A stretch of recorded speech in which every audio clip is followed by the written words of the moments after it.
voting.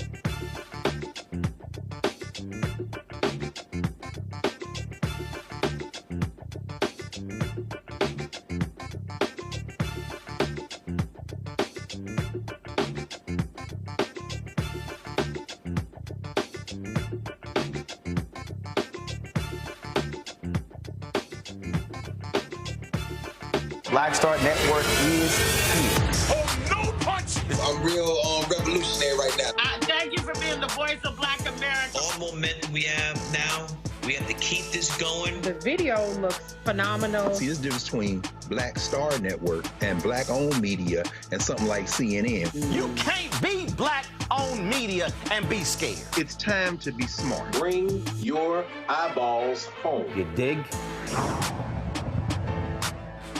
Blackstar Network is here. Oh, no punch! I'm real revolutionary right now. Thank you for being the voice of Black America. All momentum we have now, we have to keep this going. The video looks phenomenal. See, there's a difference between Blackstar Network and black-owned media and something like CNN. You can't be black-owned media and be scared. It's time to be smart. Bring your eyeballs home. You dig?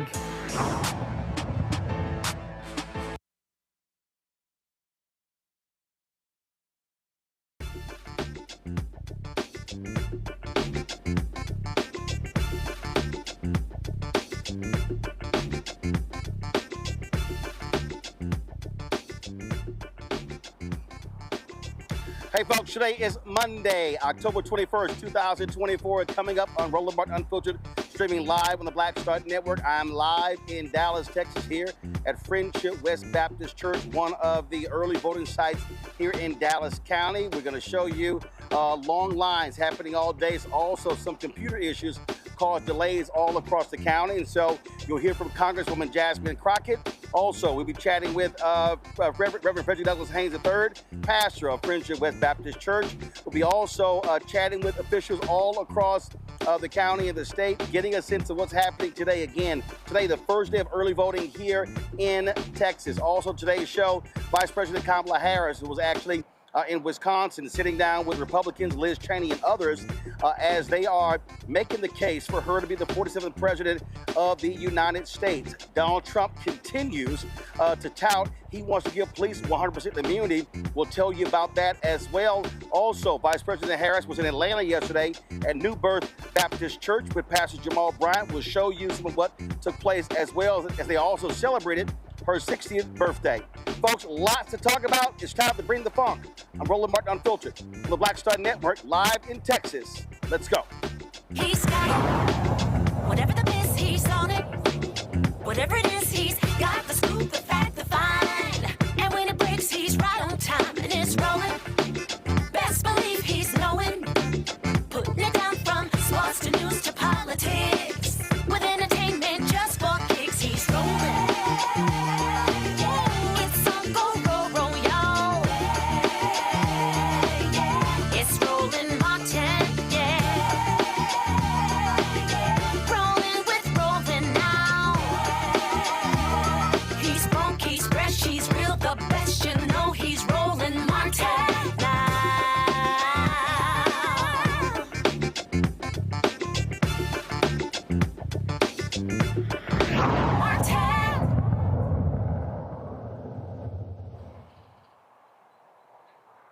Folks, Roland Martin here. I'm live in Dallas, Texas, where today is the first day of early voting all across Texas.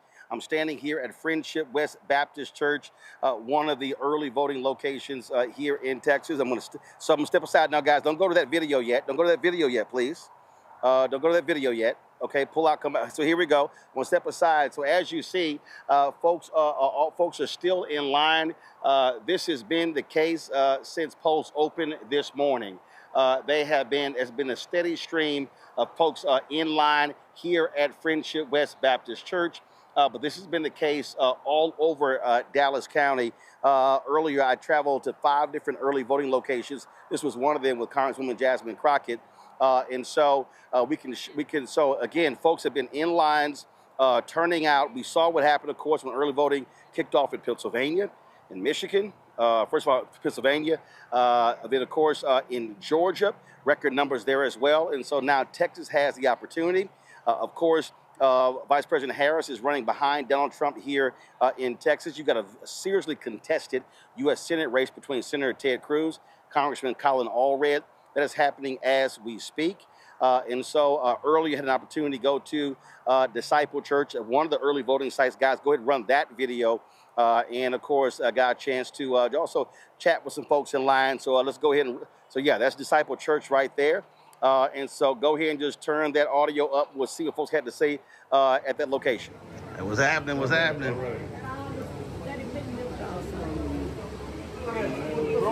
Hey, what's going on? What's happening? Hey, how you doing? Hey, what's going on? What's happening? What's going on? Good, good. Y'all all the way back here.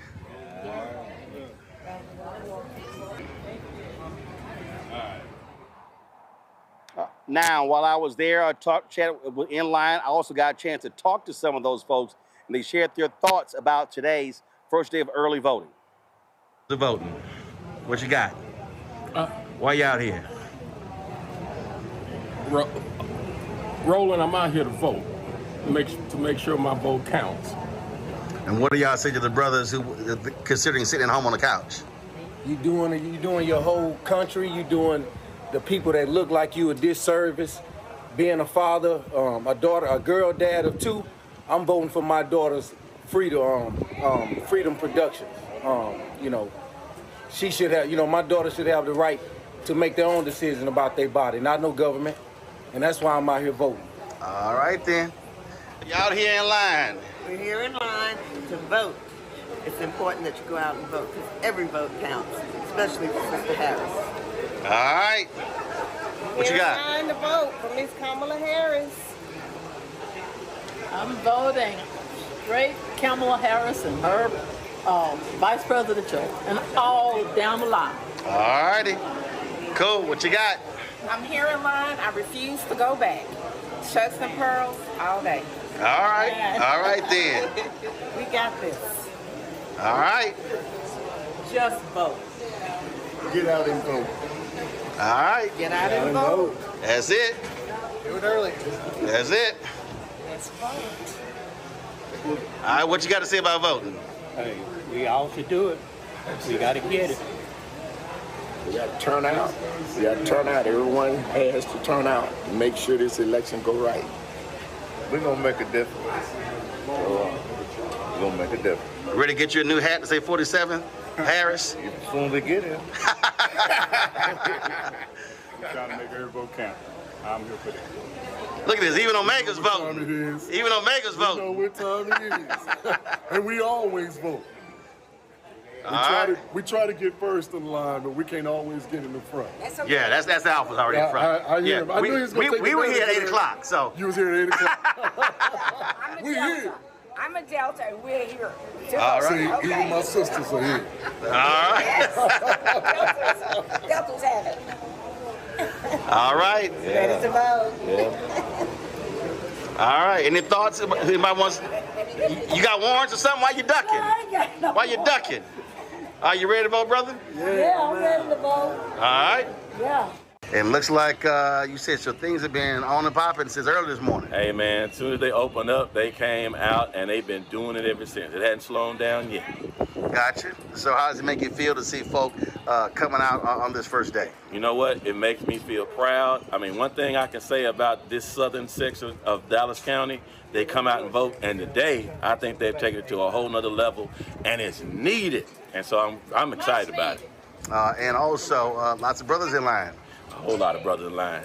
I hope the brothers do the thing and do what they're supposed to do in line. So we're glad about that, too. All right, I appreciate it. Are you ready to vote, huh? Yes, sir.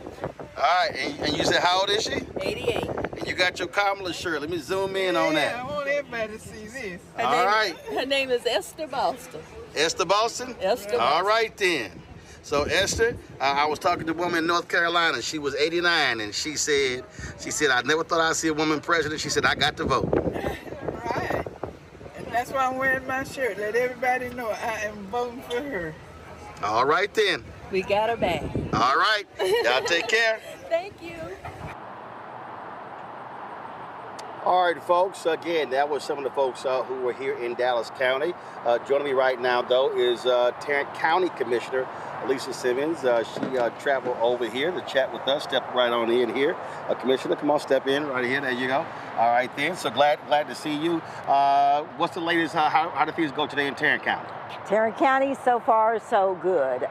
We have lines out the door at most polling locations, so it is busy. As of right this moment, we have exceeded the first day, election day numbers in Tarrant County. Really? Yes, so I think the first day in 2020 was 50,000. We're at 58,000. What about the black parts of Tarrant County? Well, I've got to get the breakdown for all of those, so I do not have those right at this moment. Now, you also got some big races there. One of the things that we've been focused on, obviously, sheriff's race. Yes. Y'all have had some serious problems with your jail there. Yes. Folks dying in the jail, so that's one you're paying attention, a lot of attention to. Yes, I need a new sheriff.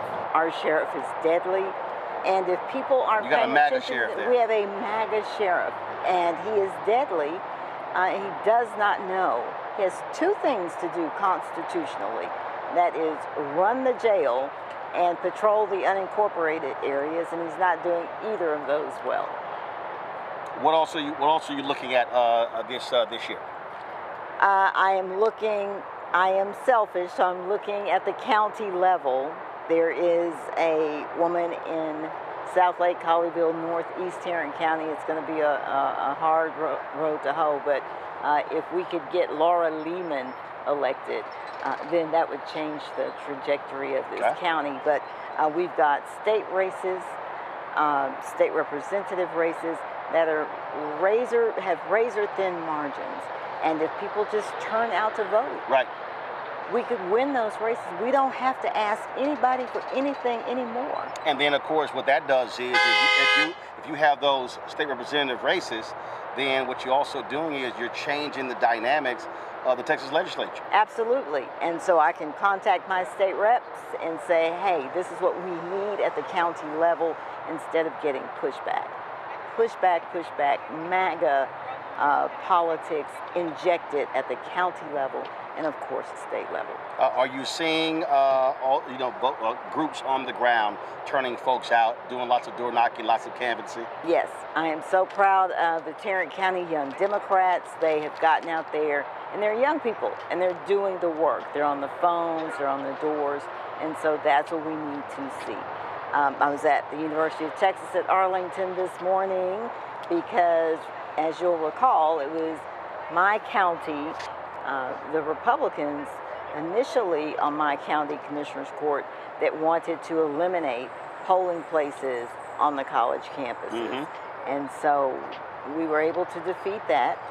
And so I wanted to go out to UT Arlington this morning, and yes, there were lines out the door. We need polling places on college campuses. Absolutely. Can't take them away, especially in the districts like mine, Precinct 2 and Precinct 1, Roy Brooks.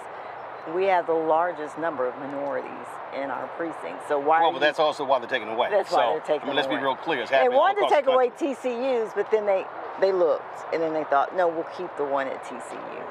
Yeah, lots of white students at TCU. Yes. There you go. But we ended up with all of our campus polling places this year. I'll have the same fight next year. So, but people need to get out and vote. Vote local, vote all the way down the ballot. You can call Elisa. You cannot call Kamala or Donald when you need something. But you can call your local people. And so folks need to vote all the way down the ballot. County commissioners, your state rep, your state senate, your constable, all those folks, your justice of the peace, yes. All right. Well, we certainly appreciate it. Keep up the good fight there, and we'll track to see how this happens before early voting ends. We need a new sheriff in Tarrant County. Oh, I agree. All right, you. I appreciate it. Thanks so much. Thanks. All right, folks. Again, we're here in Dallas County. So we're going to go to a break. We come back. We're going to talk to State Senator Royce West, Pastor Frederick Douglass Haynes III, senior pastor here at Friendship West Baptist Church. We hear from Congresswoman Jasmine Crockett. And so lots to talk about on our show. We got our panel as well. So you know how we do it. It's a lot going on. We'll be right back on Roland Martin Unfiltered on the Blackstar Network back in a moment. Was that y'all blowing the damn horn? IVF is a miracle for us because it allowed us to have our family. After having my daughter, I wanted more children, but my embryo transfer was canceled 8 days before the procedure. Donald Trump overturning Roe v. Wade stopped us from growing the family that we wanted. I don't want politicians telling me how or when I can have a baby. We need a president that will protect our rights, and that's Kamala Harris. I'm Kamala Harris. Bob and I both voted for Donald Trump. I voted for him twice. I won't vote for him again. January 6th was a wake-up call for me. Donald Trump divides people. We've already seen what he has to bring. He didn't do anything to help us. Kamala Harris, she cares about the American people. I think she's got the wherewithal to make a difference. I've never voted for a Democrat. Yes, we're both lifelong Republicans. The choice is very simple. I'm voting for Kamala. I am voting for Kamala Harris. Trump is not fit to be president again. Here's his vice president. Anyone who puts himself over the Constitution should never be president of the United States. It should come as no surprise that I will not be endorsing Donald Trump this year. His defense secretary. Do you think Trump can be trusted with the nation's secrets ever again? No. I mean, it's just irresponsible action that places our service members at risk, places our nation's security at risk. His national security advisor. Donald Trump will cause a lot of damage.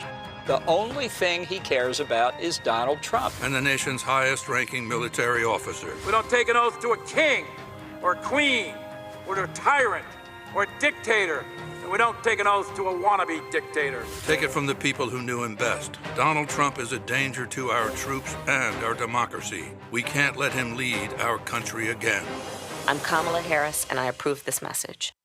Carl Payne pretending to be Roland Martin. Holla! You ain't got to wear black and gold every damn place, okay? Ooh, I'm an alpha, yay! All right, you're 58 years old. It's over. You are now watching Roland Martin Unfiltered. Uncut, unplugged, and undamn believable.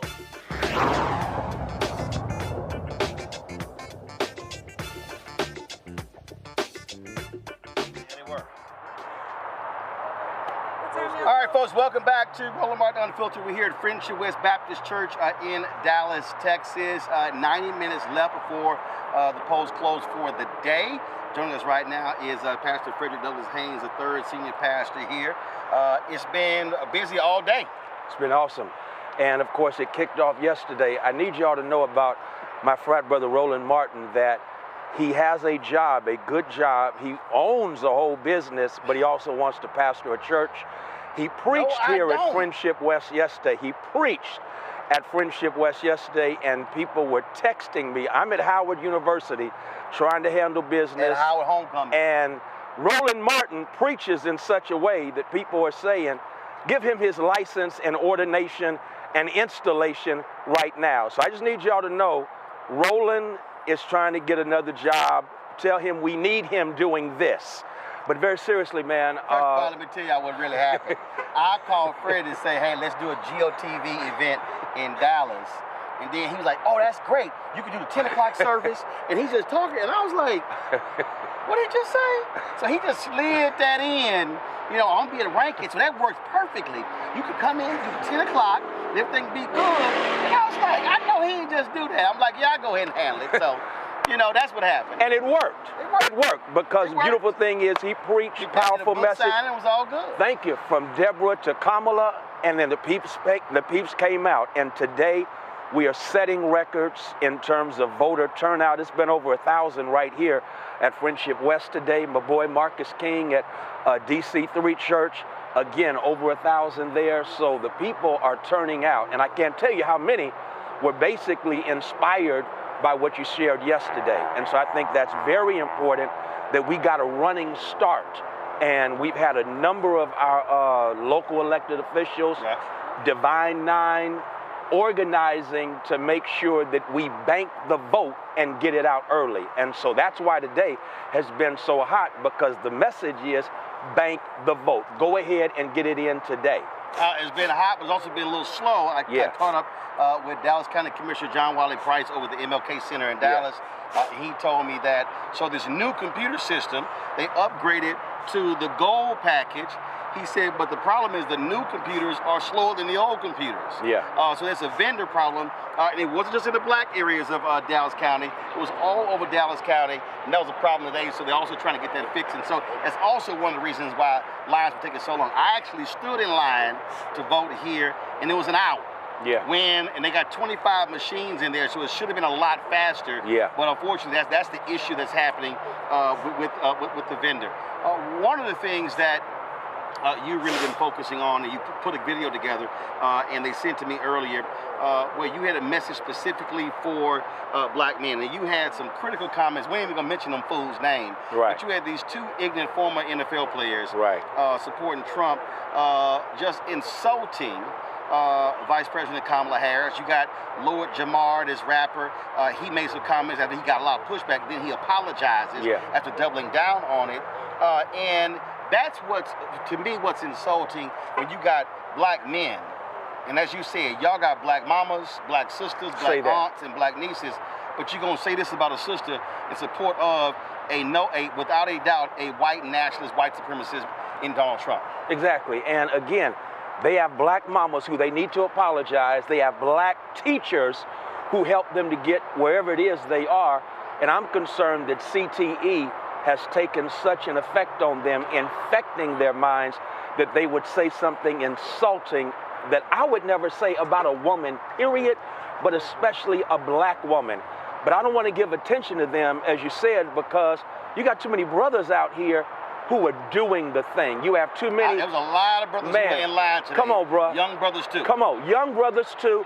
Young brothers representing our Divine Nine fraternities, and young brothers who are basically saying there's a narrative out there where we are being blamed for something that ain't true, number one, because we're still going to be the number 2 demographic, at least when it comes to supporting the Democratic ticket and the sister at the top of the Democratic ticket. So we're going to be number 2.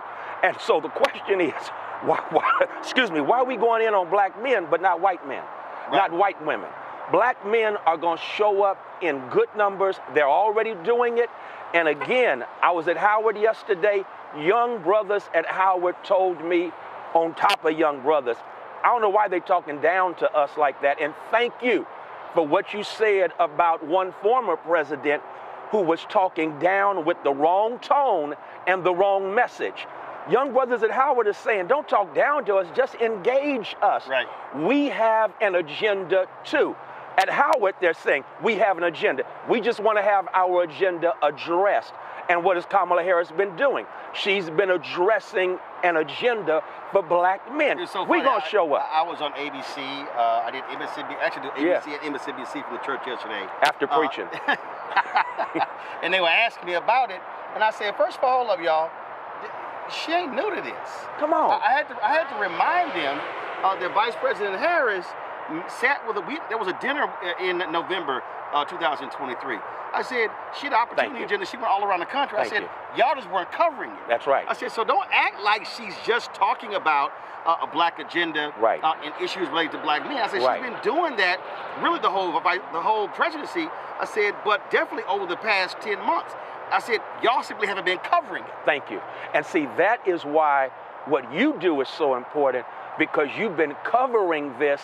The so-called dominant media, they choose what they want to cover. So they want to cover black men disparaging her. They want to cover black men not voting for her. They don't want to cover the fact that this is something she ain't new to it. No, she's she was true in Atlanta to it. Twice for the opportunity Thank you. deal. She was in Detroit.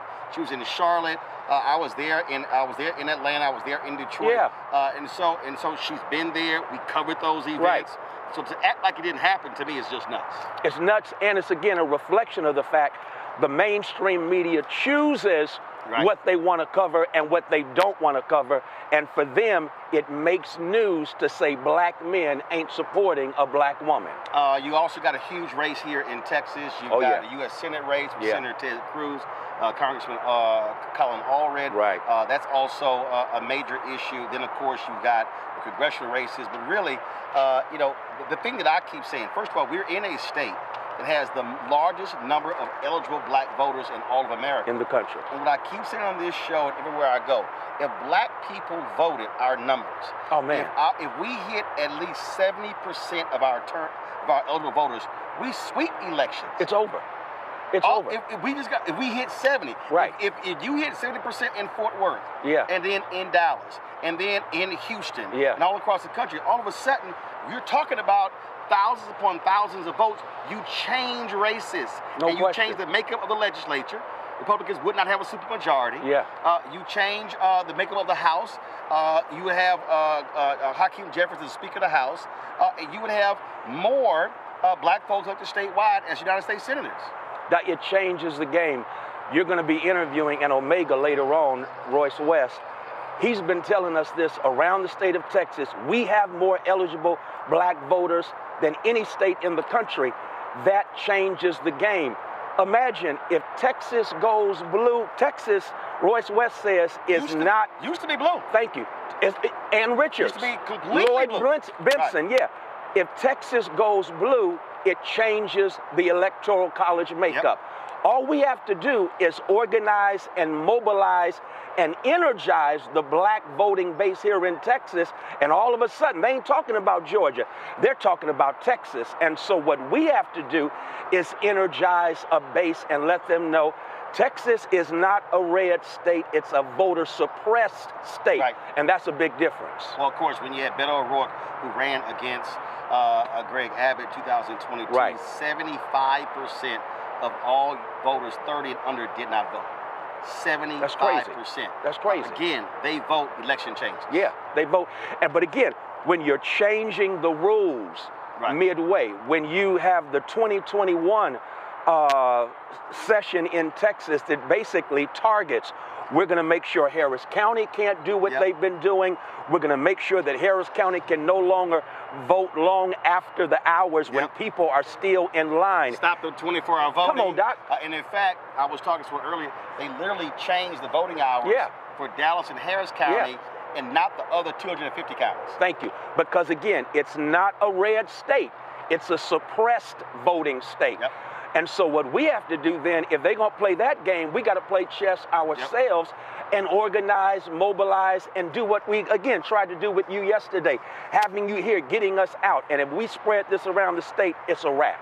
Well, let's do this here. So you're going to switch microphones with this late Omega, State Senator Royce West. Y'all go ahead and switch microphones. We're going to bring him on. So when y'all heard me interviewing the commissioner of Tarrant County, of course, that loud honking horn, that was his horn. That was Royce West. Wanted everybody to know he was here. So it's like, okay, we know you here. Come on. Come on. All right, my brothers. Come on. All right, my brothers. Here you go. Do you need some help me put this on? I mean, you are on the elder. I know she's getting a little gray hair. Put it on your other pocket. First of all, don't be mad. Don't be mad. She's getting some gray hair. Don't be mad. This is sexy gray. Don't be mad. I know. This what? I know. You can't grow that in. You can't grow that in. No, I don't need to. You can't grow that in. I'm already sexy. Yeah, whatever. Whatever. All right, y'all. State Senator Royce West. The sun is dropping, so we got our shadows. We'll get those taken care of in a second. First step, early voting. Talk about, again, what you've been seeing so far in Dallas County. Well, I'll tell you what, I'm real pleased with what I see in Dallas County, and frankly around the state of Texas. People are turning out on the first day. But the reality is that it's not uncommon for us to turn out on the first day. The reality is that around this country, we've got to continuously turn out each and every day of early voting in order to maximize the number of people that we're voting. You said a few minutes ago that we've got to have at least 7 out of 10 people voting. Yeah. That's exactly where we need to be. Right. I mean, again, if you look at the history, when Harris-Walz became mayor of Chicago, 85% of all eligible black people voted. Andrew Young said when he was elected to Congress, 72 to 73% of all eligible black voters in Atlanta voted. Right. Again, you hit those numbers, it changes the map. That's exactly right. I mean, the reality is, and if we do it consistently, then people will get the confidence that we can in fact win. And just like you said, along with that other alpha, what's that other alpha's name? Which one? Which one? Yeah, which one? That's right. Which one? It's a lot of them, so you pick from what? You got Dr. King, you got Thurgood Marshall. Okay, yeah.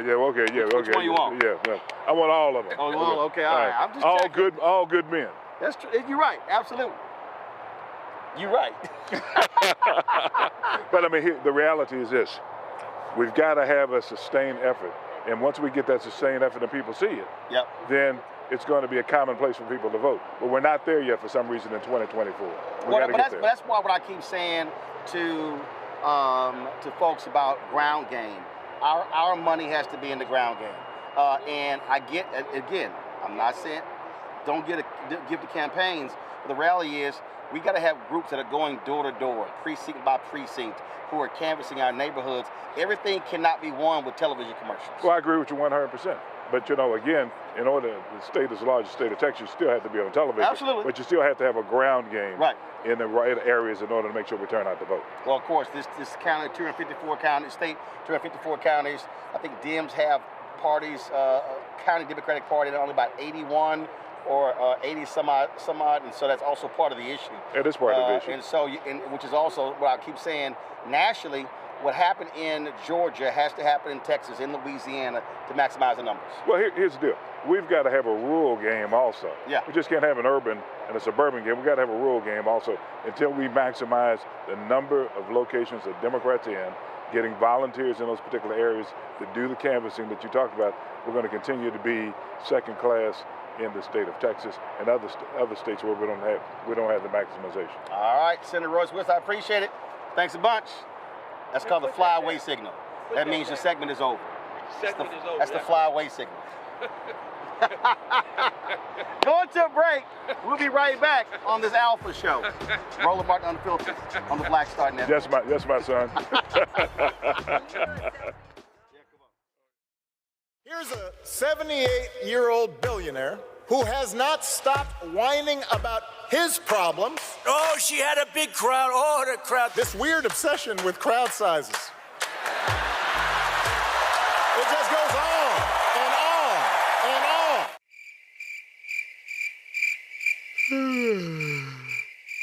America's ready for a new chapter. We are ready for a President Kamala Harris. I'm Kamala Harris, and I approve this message. Wrongfully convicted. 5 teenagers were arrested, tried, convicted, and sent to prison. No men were exonerated. What he did to us, he tried to end us. Of course I hate these people. So-called Central Park 5. Calling for execution. And let's all hate these people. You cannot have this man go into office again. I want society to hate him. We were innocent kids. The confessions were coerced. Today, we are exonerated. That guy says he still stands by the original guilty verdict. This is about democracy being on the ballot. I have absolutely no compassion.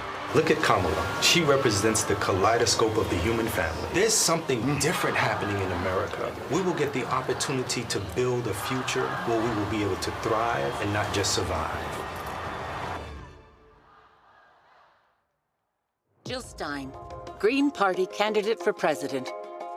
So why are Trump's close allies helping her? Stein was key to Trump's 2016 wins in battleground states. She's not sorry she helped Trump win. That's why a vote for Stein is really a vote for Trump. Jill Stein, I like her very much. You know why? She takes 100% from them. I'm Kamala Harris, and I approve this message. I get it. The cost of rent, groceries, and utilities is too high. So here's what we're going to do about it.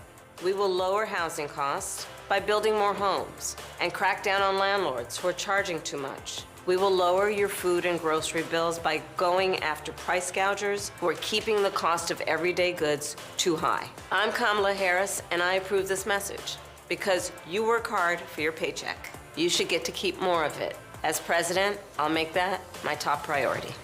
The overturning of Roe almost killed me. I had a blood clot in my uterus that caused my labor to have to be induced because of the overturn of Roe v. Wade. I wasn't able to get life-saving treatment sooner. I almost died. And that's because of the decision that Donald Trump made. I was able to get Roe v. Wade terminated, and I'm proud to have done it. The doctors and nurses were afraid that if they treated me in the incorrect way, that they would be prosecuted for that. And that's appalling. Donald Trump says that women should be punished.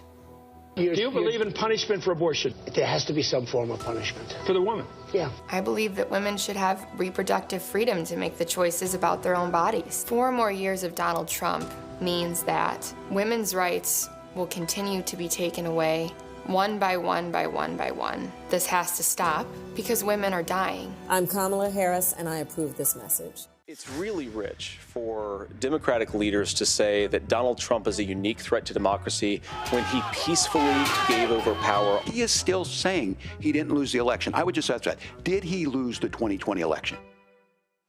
Tim, I'm focused on the future. That is a damning non-answer.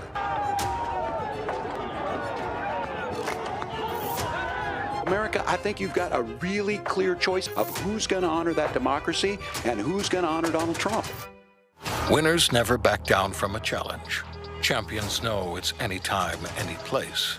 But losers, they whine and waffle and take their ball home.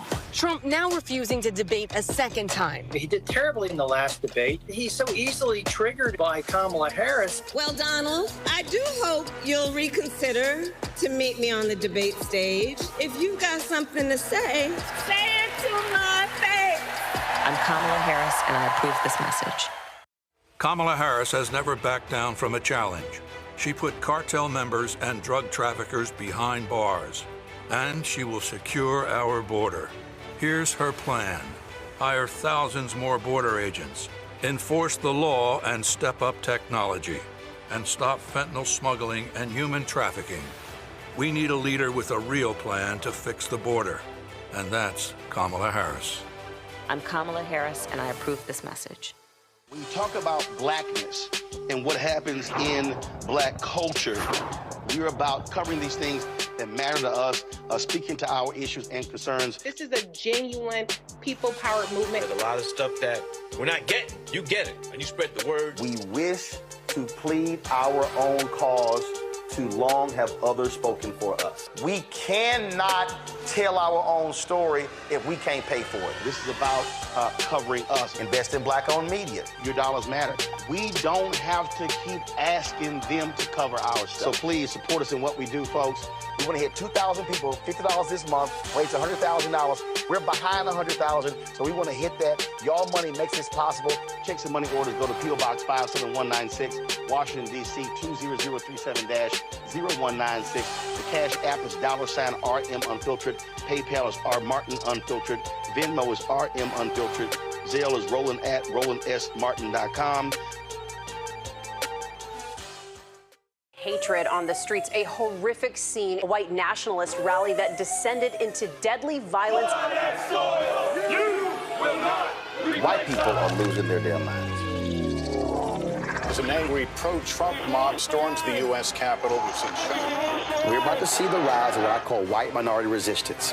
We have seen white folks in this country who simply cannot tolerate black folks voting. I think what we're seeing is the inevitable result of violent denial. This is part of American history. Every time that people of color have made progress, whether real or symbolic, there has been what Carol Anderson at Emory University calls white rage as a backlash. This is the rise of the Proud Boys and the Boogaloo Boys. America, there's going to be more of this. Here's all the Proud Boys, guys. This country is getting increasingly racist in its behaviors and its attitudes because of the fear of white people. The fear that they're taking our jobs, they're taking our resources, they're taking our women. This is white fear.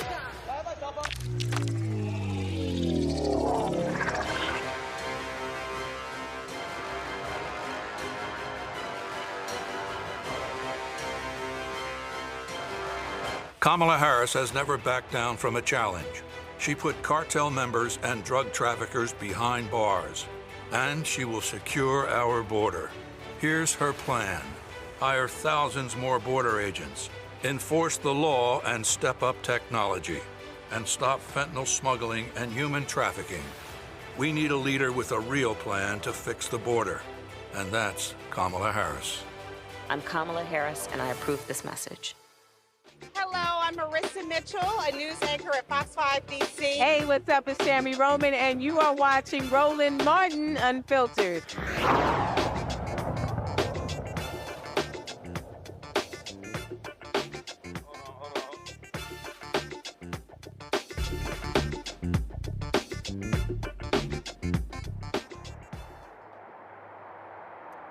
All right, folks, welcome back to Roland Martin Unfiltered. Let's bring in our panel. Dr. Makongo, being a senior professorial lecturer, School of International Service at American University, coming to us out of D.C. Dr. Julianne Malveaux, economist, president emerita, Bennett College, author, Gavin Reynolds, contributor with The Root, and former speechwriter to Vice President Kamala Harris, coming to us from New Haven, Connecticut. Glad to have all three of you here. Let me just start with you, Julianne, on this whole point, and we keep emphasizing this, but it's crucial. If we would vote our numbers, black folks, we can keep talking about why they're not addressing our issues, why these things are not coming up, because we're not voting. You look at the election in Louisiana, if black people had voted our numbers, and you don't have a MAGA governor. If we vote our numbers, we control mayoral elections, we control city council elections, we control statewide elections. We talk about political gerrymandering. There is no political gerrymandering in statewide elections because you don't have these separate districts. And so that, to me, has to be our focus, maximizing our power. You ain't got no power when you're sitting on the couch. Well, absolutely, Roland. I mean, the low black turnout, and even if we get to 60, we'll be lucky. But as you said, 70% would be great. 70% would mean we could be the tail that wags the dog. 70% would be that Colin Allred could beat Ted Cruz. And we know we need Ted Cruz to go retire and do something with him. 70% would perhaps, look at Georgia. There are just so many opportunities that we're not taking. And I don't know where the brainwashing came from, but some of us just don't vote. I had a young sister actually stick her chest out me, and she said, I don't vote. Like that was something to brag about. And I just come from church, so I couldn't say too much. I try not to curse on Sundays, kind of. But I was just stunned at her, I don't vote.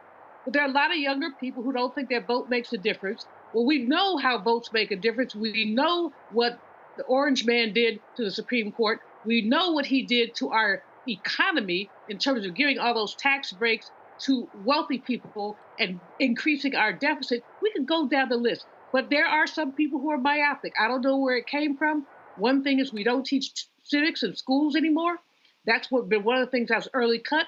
And the other thing is that, as I said, so you got these, so-called revolutionaries, like these idiots in ADOS who say they're not going to vote unless they get reparations. Well, if you don't vote, you won't get reparations. So people are just repeating nonsense. Roland, you do a service. Freddie was on the ball, as always. But we have to keep talking to our people. And I'm not sure at some point how we get them from point A to point B. We have power. Reverend Jackson used to say, hands to pick power, just to pick president. Well, Omakongo, again, this is not just, frankly, young voters. I was in line with a woman who was 54 years old, and she said, to be honest, I didn't really pay attention to politics until Trump came along. And she said, my mom died early. It really wasn't my thing. As I was telling her, I said, listen, I said, my parents have been working elections as long as you've been alive.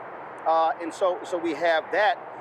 But yeah, I just think that we have to have a massive voter education, civics campaign in our community after this election to understand that there are elections every single year.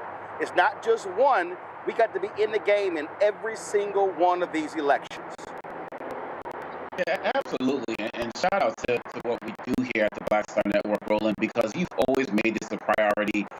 When it's not an election, when it's not a midterms, you're consistently talking about this. And shout out to Latasha Brown and Cliff Albright and so many people who are just out there doing this work every single day.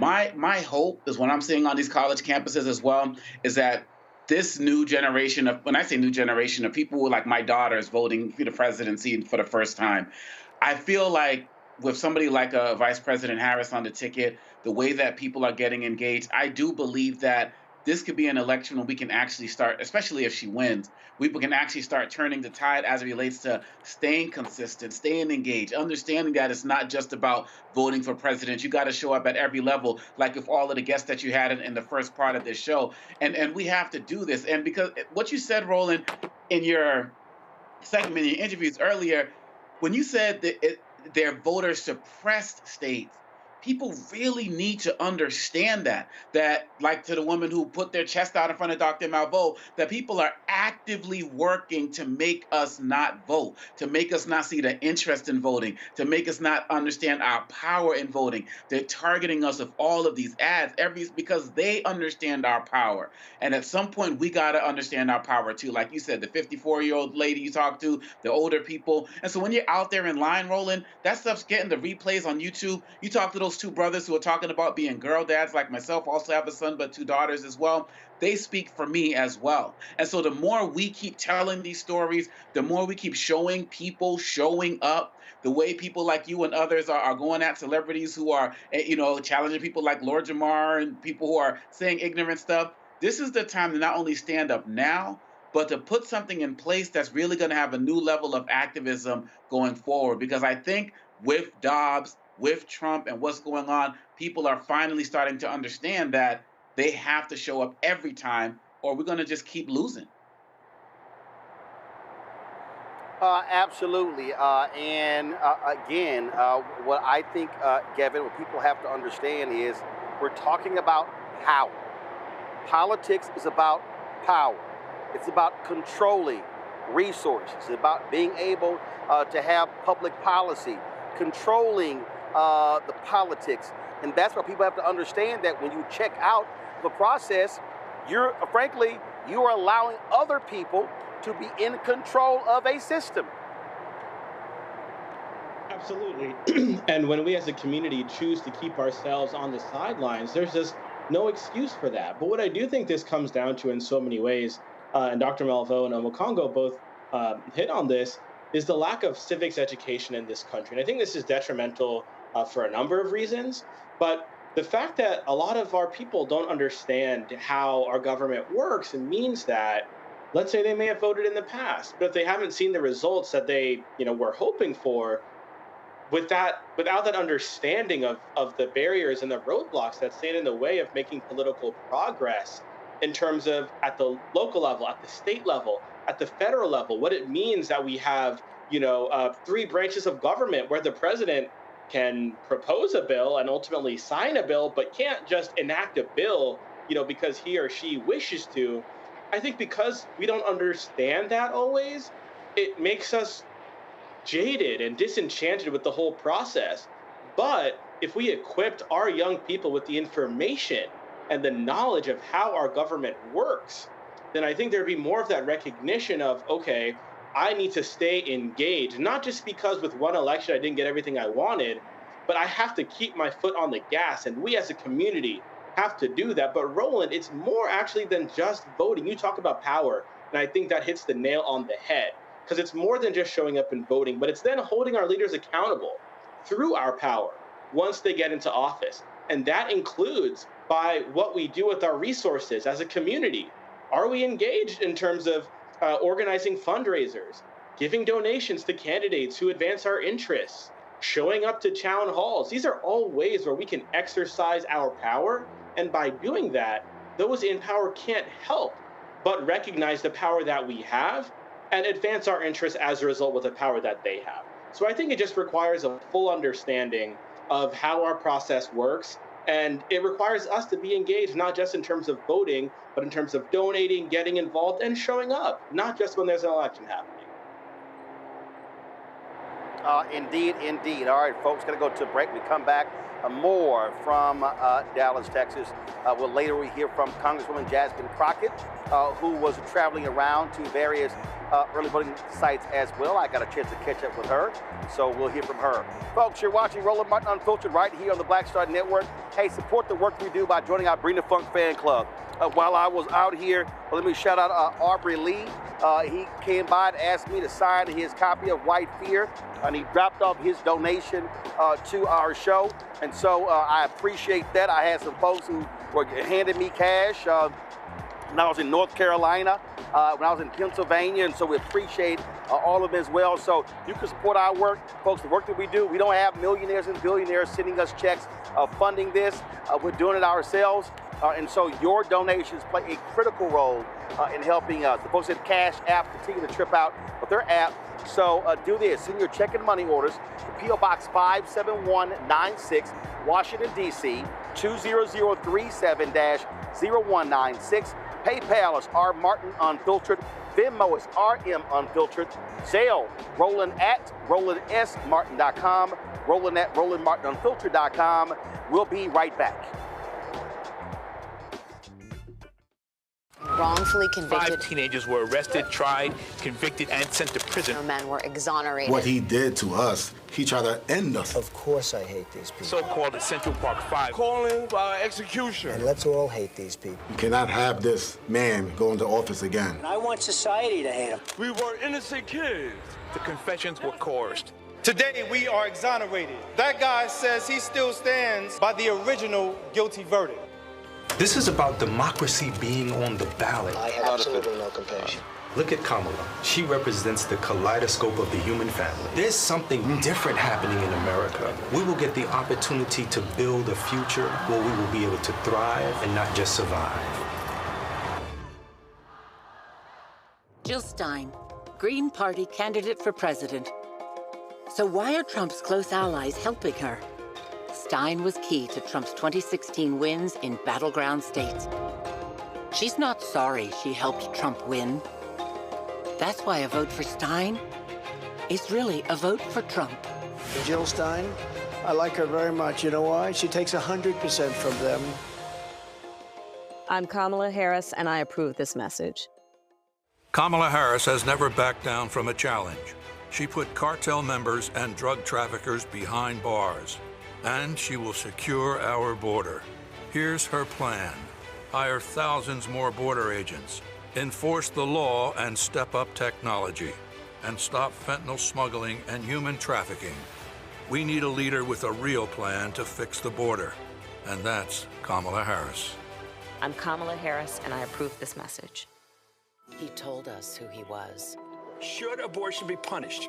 There has to be some form of punishment. Then he showed us. For 54 years, they were trying to get Roe v. Wade terminated, and I did it, and I'm proud to have done it.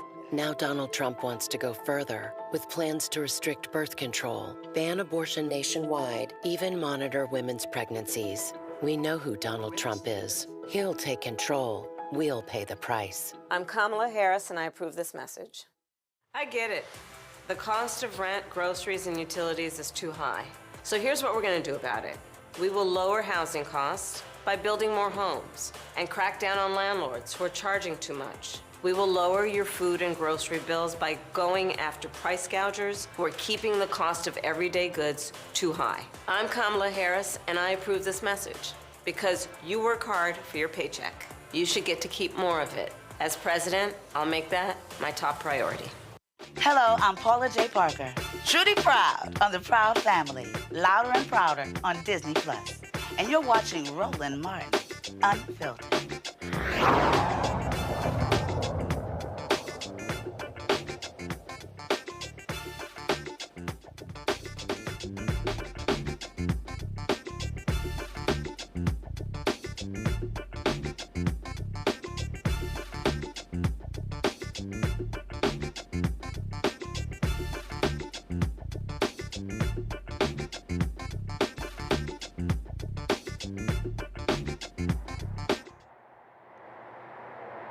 Folks, how many times have I said, listen to what they say?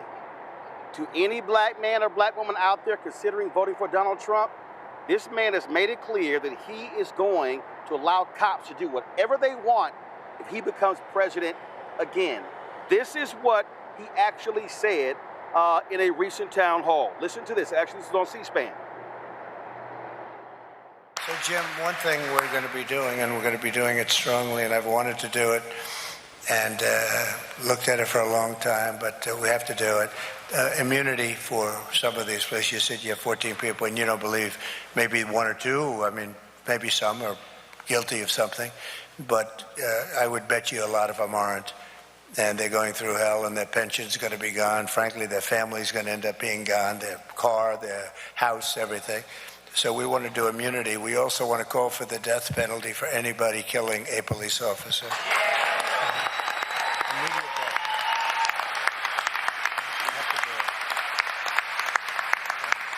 We'll be pressing, and thank you for your support. We have an Attorney General that's after us right now. So.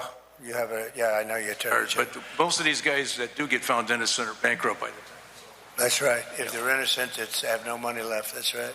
Anthony, if you don't mind. We're going to be looking at that very strongly, though, that police officers they're doing their job. If they do their job, and if they make a mistake, even if it's a mistake, and that can happen, you were telling me, others were telling me, they have like a quarter of a second to make a decision.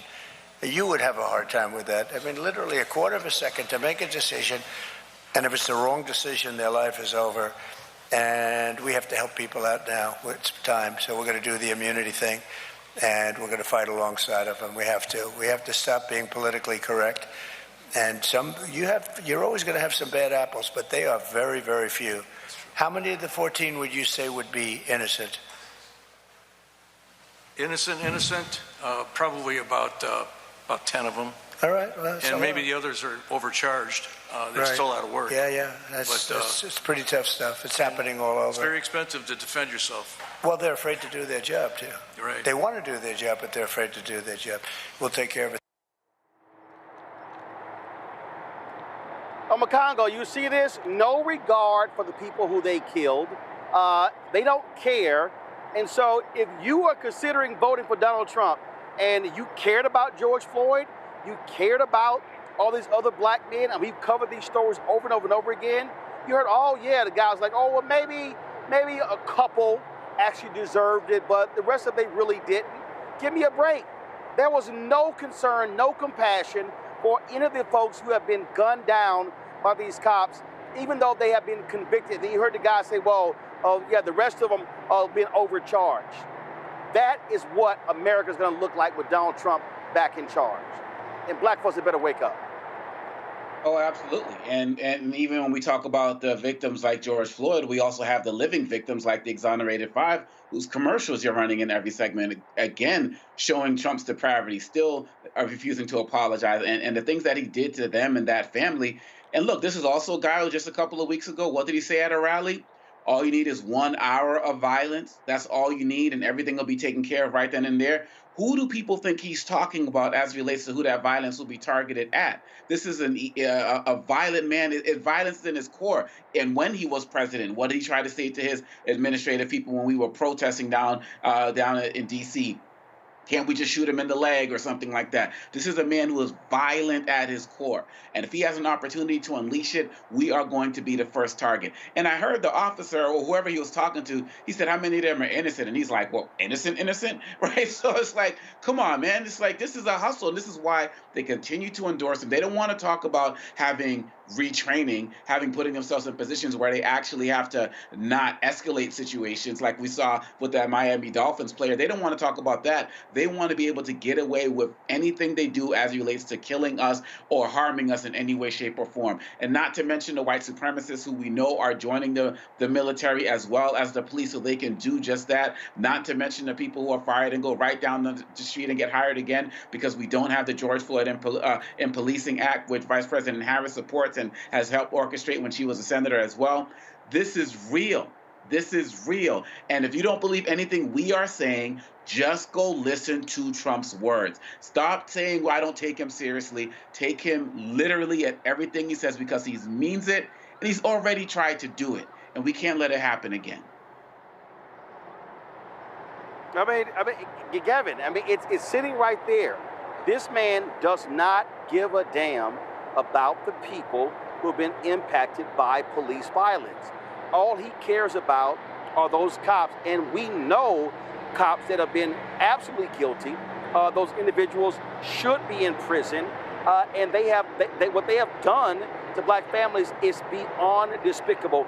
He does not care.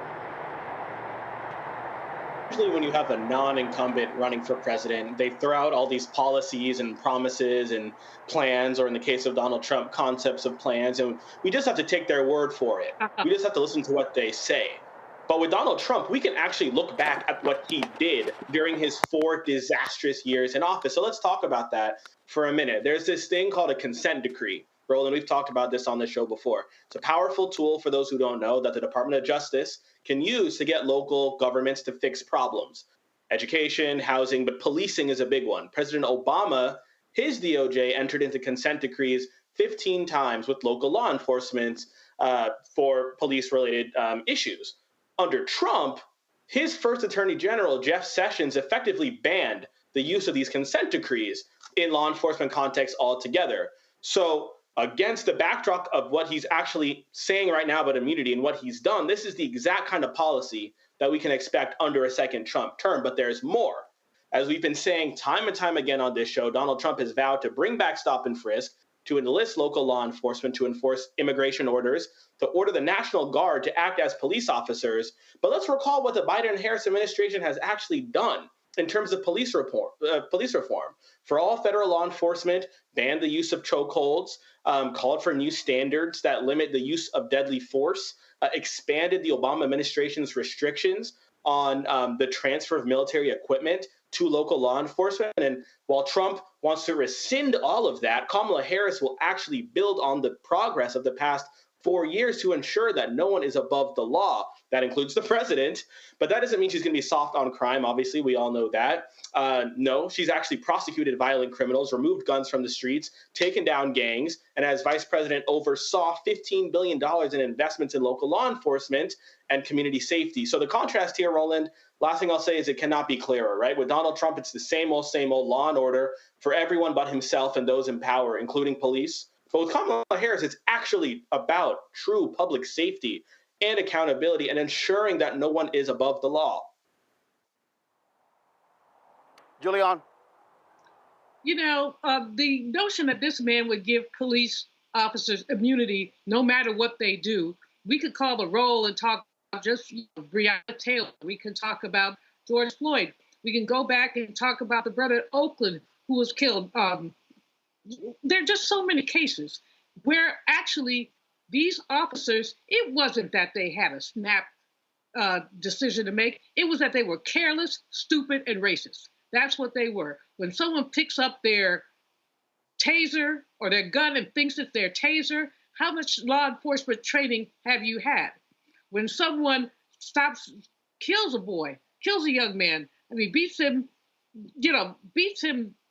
to death, really. I mean, we have so many cases like that.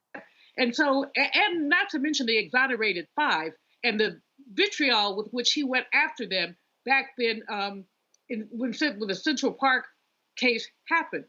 They've been exonerated, but he won't acknowledge that. And this whole, well, innocent or innocent. Come on, dude.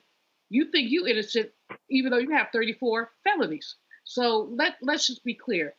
As always, Donald Trump is talking out of both sides of his mouth. On one hand, he's saying immunity. On the other hand, he said, well, there's some bad apples. Which is, and should people who are bad apples be forced to bear the consequences of their actions? Gavin is absolutely right in making the contrast between the 45th president and the administration of the 46th president and vice president. The contrast is extremely clear. But Roland, I'm just confused, and I'm not often confused.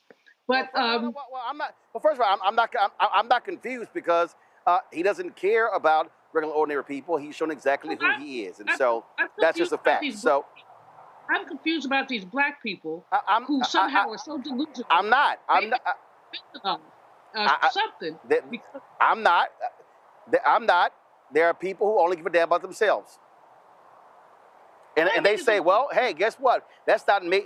Yeah, but what they're saying is that's not me. I'm not going to do that. I'm not going to be doing something to a cop. So hey, he ain't talking to me. That's what you're dealing with. But what they better understand is, trust me. But they don't understand that every single one of those families every single family that's been impacted never thought that they would actually be impacted. I got to go to a break. We come back. We got to talk about Vice President Kamala Harris's housing proposal compared to Donald Trump's housing plan. Oh, I'm sorry. He doesn't have one.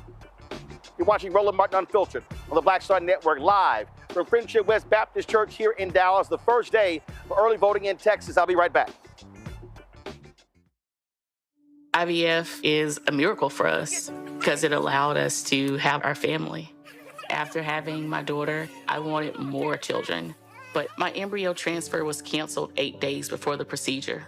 Donald Trump overturning Roe v. Wade stopped us from growing the family that we wanted. I don't want politicians telling me how or when I can have a baby. We need a president that will protect our rights, and that's Kamala Harris. I'm Kamala Harris, and I approve this message. Bob and I both voted for Donald Trump. I voted for him twice. I won't vote for him again. January 6th was a wake-up call for me. Donald Trump divides people. We've already seen what he has to bring. He didn't do anything to help us. Kamala Harris, she cares about the American people. I think she's got the wherewithal to make a difference. I've never voted for a Democrat. Yes, we're both lifelong Republicans. The choice is very simple. I'm voting for Kamala. I am voting for Kamala Harris. The overturning of Roe almost killed me. I had a blood clot in my uterus that caused my labor to have to be induced because of the overturn of Roe v. Wade. I wasn't able to get life-saving treatment sooner. I almost died. And that's because of the decision that Donald Trump made. I was able to get Roe v. Wade terminated, and I'm proud to have done it. The doctors and nurses were afraid that if they treated me in the incorrect way, that they would be prosecuted for that. And that's appalling. Donald Trump says that women should be punished. Do you believe in punishment for abortion? There has to be some form of punishment. For the woman? Yeah. I believe that women should have reproductive freedom to make the choices about their own bodies. 4 more years of Donald Trump means that women's rights will continue to be taken away one by one by one by one. This has to stop because women are dying. I'm Kamala Harris, and I approve this. Hatred on the streets, a horrific scene, a white nationalist rally that descended into deadly violence. White people are losing their damn minds. As an angry pro-Trump mob storms the U.S. Capitol, we've seen We're about to see the rise of what I call white minority resistance. We have seen white folks in this country who simply cannot tolerate black folks voting. I think what we're seeing is the inevitable result of violent denial. This is part of American history. Every time that people of color have made progress, whether real or symbolic, there has been what Carol Anderson at Emory University calls white rage as a backlash. This is the rise of the Proud Boys and the Boogaloo Boys. America, there's going to be more of this. Here's all the Proud Boys, guys. This country is getting increasingly racist in its behaviors and its attitudes because of the fear of white people. The fear that they're taking our jobs, they're taking our resources, they're taking our women. This is white fear.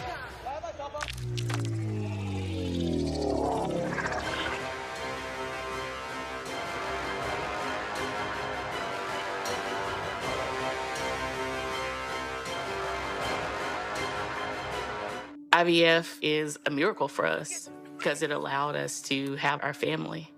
After having my daughter, I wanted more children, but my embryo transfer was canceled 8 days before the procedure. Donald Trump overturning Roe v. Wade stopped us from growing the family that we wanted. I don't want politicians telling me how or when I can have a baby. We need a president that will protect our rights, and that's Kamala Harris. I'm Kamala Harris, and I approve this message. Hi, everybody. I'm Kim Coles. Hey, I'm Donnie Simpson. Yo, it's your man Dion Cole from Blackish, and you watch Roland Martin Unfiltered.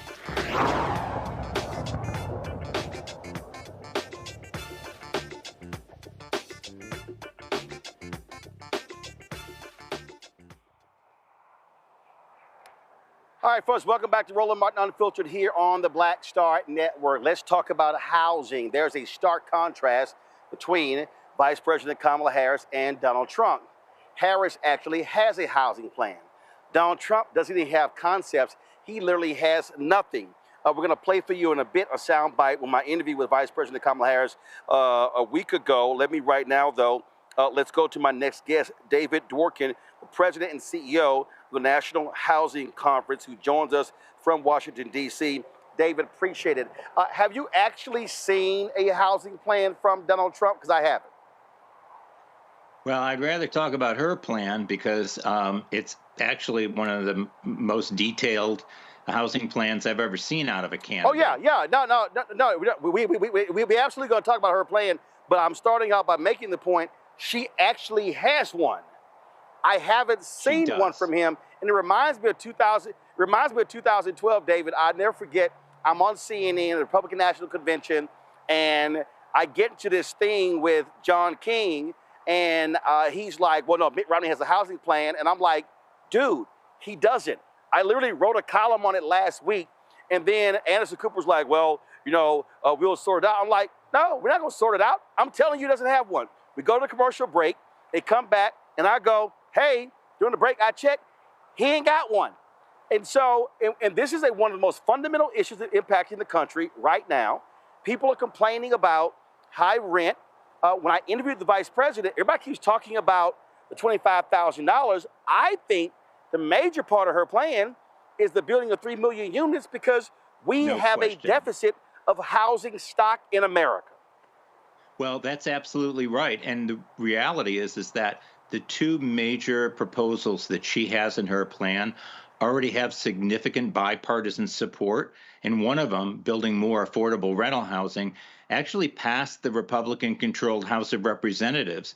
And we need to get these bills passed and have the president sign them so that we can build those homes. That is the core issue for housing prices. It's the law of supply and demand. We just don't have enough houses. We need to build a lot more. And I've heard you talk about it in the past. You get it. I mean, since the Great Recession, we have not built nearly enough homes, millions short.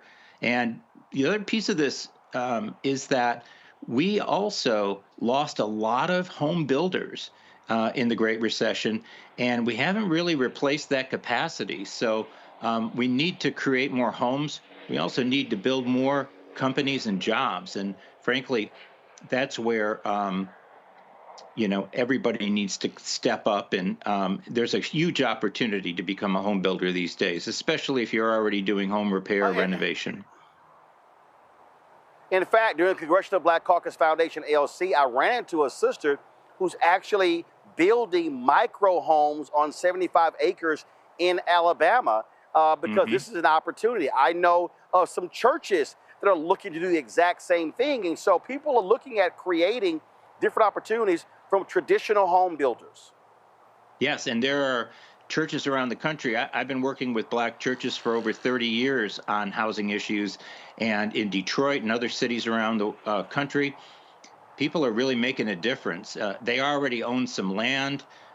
They have experience in development. There's a lot of moving parts to building a church, and they have credibility in the community, and that's a really big deal. I guess what's frustrating to me, David, is again, my question off the top. All I keep hearing from these mainstream media outlets is like, where are her policies? Where are her policies? Where are her policies? And so here's one that she laid out, and they act like, okay, it doesn't exist. And I'm sitting there going, this is real. This is a fundamental problem. And again, I keep showing that chart that we built the fewest number of homes between 2010 and 2020 since the 1940s. That's real. Also, so you got increase in demand, and the price is going up, and it's crazy. Yeah, you're absolutely right.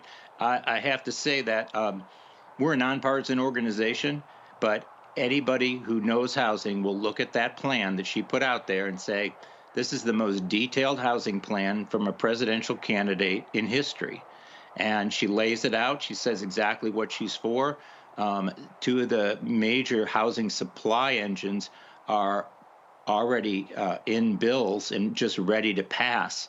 So it's pretty impressive.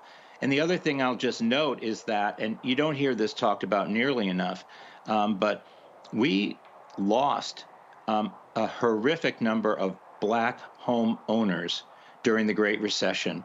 And anybody who lives in a community that's predominantly people of color, they know exactly what I'm talking about. And it's a tragedy. Just a few years ago, the home ownership rate for black Americans was lower than it was in 1968 when the Fair Housing Act was passed. Yep. And so we've got to move that number. It's one of the reasons we created the Black Home Ownership Collaborative, 3by30.org. And we work with the National Urban League, the NAACP, but also realtists and realtors and mortgage bankers and fair housing advocates and community development groups to build black home ownership, because that's how we build wealth. And I don't have to tell you that. You know that as well as anybody. I hear it on your show. Well, I'll tell you what, and I know somebody watching right now that may think I'm crazy what I'm about to say, but the home I bought here in the Dallas area, 1999, I got it for $122,100.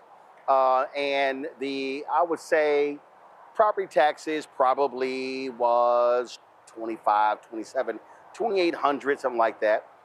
Well, because of this demand, and I'm about to say, people may think I'm crazy, one of the reasons the numbers shows how wealth is increased is because home prices have soared. The same house today, I believe when I last checked, it's around $320,000, the value of the home. Property taxes are close to $8,000, okay? And the reason that number has shot up is because of the lack of housing. I have gotten calls, text messages, phone calls, damn near every day. And because my parents are on the same plan, my sister gets them, my dad gets them, my mom gets them, my wife gets them. And my answer is, no, I ain't selling. My parents are retired. They live in my home. And my niece lives there as well. But I'm like, no, this is what's going on. And so, yes, if you add stock, it might actually bring the housing, it might bring, of course, the value of housing prices down, but it's also going to alleviate all of the pain people are suffering. You know, and again, thank God I own that home. If my parents and my niece and her husband had to live in apartments right now, I can't even imagine what they would be paying combined to be renters as compared to, frankly, living in my house rent-free. That's exactly right. And, you know, the difference is, and there's nothing wrong with renting when that's the right thing for you, but when you're owning a home and you're paying your mortgage, you're paying your rent to yourself. And that's why it's such a major engine of growing wealth, is because the payment you're making to live is also your investment payment. And you can't get that with any other kind of investment. Last point here. Again, we talk about in terms of what we're seeing. Talk about how serious this problem is with private equity, estimated to own 40% of all single-family homes by the year 2030. That's just almost a little more 5 years away. That is unbelievable. Well, we have to be careful when we look at trend lines.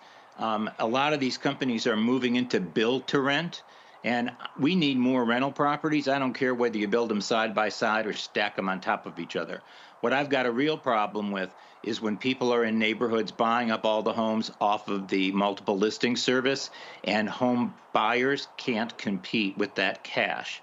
And that's the thing we need to really pay attention to. And we've worked with some of these companies to say, you know, y'all need to be selling those homes, not to other investors, but into the market and for first-time home buyers. It's also true that this is one of the areas where the Harris plan and certainly J.D. Vance's attitudes about housing converge.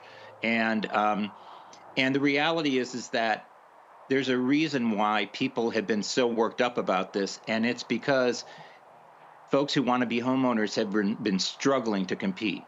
and it's not an even playing field. And we need to help folks become homeowners. Yeah, well, I've been covering this, and I tell you, I mean, people thought I was crazy in 2009 when I was on the CNN, when I was like, yo, don't let these banks off the hook with these toxic assets, because what happened? We bailed them out, they took the money, took care of their bottom line, they held onto those homes, and then turned around and sold 25,000 lots to private equity, and a regular, ordinary person who was waiting to buy their own home, they couldn't compete with that. Yeah, we need to do better. And I also just want to say, I really appreciate your leadership and certainly appreciate you having me on the show.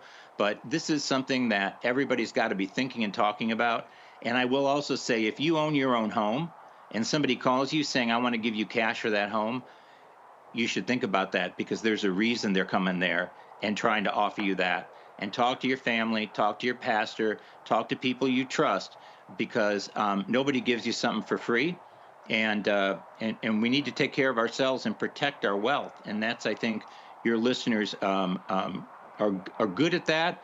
But in housing, it just is, sometimes it's just hard to focus on the way I might think about other stuff. Yep. And that's your most important asset, frankly. And then also what's happening is you have a lot of children, when their parents pass away, grandparents pass away, they don't want to live there. And so what do? Just offload it to anybody, and then we see what happens when you do that. And so it is an asset, and I can just tell you this from personal experience, having multiple generations, but by my parents, different nieces, nephew, going through my home, again, that has actually been greatly beneficial to my family, because they're not having to spend that $15, $18, $2, $25, $3,000 a month renting. They can actually get their life together and be able to save that money and then move on. And so that's also how we have to think about when you own a home, how it also can extend to your family. Yeah. You know, I'm always a little offended when people talk about financial literacy, because it implies that people are financially illiterate. And if you're paying your bills off the back porch in cash, you definitely have a financial literacy issue. But what we're talking about here is wealth growth and wealth management. And that's the key. And folks need to get past that and say, you know what, I'm really talking about how I'm going to grow where I am today. And home ownership is going to be a big part of that. Absolutely. David, we certainly appreciate it. Thank you so very much. And we'll be sure to have you back. Thank you, sir. All right, folks, this is the part of the interview I did with Vice President Harris, where she talked about her housing plan. Roll it. Housing piece, because what I think is not being talked about, the building of new housing stock. Yes. And so because of the home foreclosure crisis, we literally built under 9 or 10 million homes in 2010, 2020. We're underbuilt now as well. The fewest homes being built since the 1940s. Yes. So a huge part of this problem with housing is that we don't have the stock. So talk about that piece there, because you've got demand, but you don't actually have right now the available homes. So, and I'm glad you actually presented the point the way you did, because let's also go back to what you know in my history on this in terms of being Attorney General. When I took on the big banks, and because they were doing predatory lending, and a lot of the folks who were targeted with that predatory lending were black folks who are being told, oh, you don't need to worry about it. We're going to give you this money. And so you can buy a home without actually doing the analysis to figure out if they'd be able to afford to pay it back, right? And folks trusted the banks that if you're going to loan me the money, then you must have determined I have the ability to actually, be able to see it through. And the foreclosure rates for black homeowners during that crisis. 53% of black wealth wiped out. That's exactly right, Roland. I took on and sued the big banks and ended up delivering $20 billion for the homeowners of California. The former President Obama recently mentioned the fact that I actually took on the Department of Justice and the administration, saying I'm not going to do a deal that brings crumbs to the table. But not just when you're Attorney General, because even right now, the DOJ, Civil Rights Division, the redlining lawsuits, mortgage discrimination. We have been taking all of it on. Mortgage discrimination, also discrimination in home appraisals. We've taken on the fact that, you know, those stories about a black family is trying to get their home appraised. They want to get a second mortgage, they want to sell the house, whatever. And they bring in the appraiser. The appraiser looks around, looks at the family pictures, and appraises it for less than it's worth. The family knows that. They're not stupid. The black folks got to remove photos, so books, then they DVDs, remove photos and everything else, right? They remove all the blackness. All of that. And then they ask a white family that's a friend of theirs, come in, they put up their pictures, and the house gets appraised for more. Racial bias, we're taking that on for the first time. And I want to give due credit to former Secretary of HUD, Marcia Fudge, for being a leader on that. These are the things we've taken on. And as president, to your point about supply, I'm going to create tax incentives for home builders and developers to build 3 million new housing units by the end of my first term, because a big part of jacking up the prices has been the supply is not meeting demand, so the prices are higher. And when you couple that with $25,000 down payment assistance, we have the ability to give people the opportunity to achieve what generations before called the American dream, but which has been out of reach for too many people. My work around thinking about how it's going to directly impact black folks is knowing that when you look at racial bias in home appraisals, when you look at the disproportionate rates of black home ownership to other people having home ownership, it's too low. And it's not because we don't aspire to have a home or buy a home. My work is about looking at small businesses, knowing they're at the backbone of our economy in the neighborhood, in communities, and giving folks an extension of a tax deduction so it's not just $5,000 for a startup small business, but $50,000, because nobody can start up a small business on $5,000. I'm glad you mentioned small business. I was talking to a black restaurant owner in Houston, and we were talking about the corporate tax rate. Yeah. And one of the things that he said was... All right, that was the housing portion of my interview with Vice President Kamala Harris. All right, got to go to a break. We come back, black and missing. Also, we'll talk about the exonerated 5 suing Donald Trump. We'll tell you why. And the Breonna Taylor, the retrial, the federal charges against the cops involved in her death begin today. We'll give you those details as well. Folks, we're broadcasting live. Roland Martin Unfiltered on the Blackstar Network here from Friendship West Baptist Church in Dallas. The first day of early voting in Texas will be right back. Wrongfully convicted. 5 teenagers were arrested, tried, convicted, and sent to prison. No men were exonerated. What he did to us, he tried to end us. Of course I hate these people. So-called the Central Park 5. Calling for execution. And let's all hate these people. You cannot have this man go into office again. I want society to hate him. We were innocent kids. The confessions were coerced. Today, we are exonerated. That guy says he still stands by the original guilty verdict. This is about democracy being on the ballot. I have absolutely no compassion. Look at Kamala. She represents the kaleidoscope of the human family. There's something different happening in America. We will get the opportunity to build a future where we will be able to thrive and not just survive. Here's a 78-year-old billionaire who has not stopped whining about his problems. Oh, she had a big crowd. Oh, the crowd. This weird obsession with crowd sizes. It just goes on and on and on.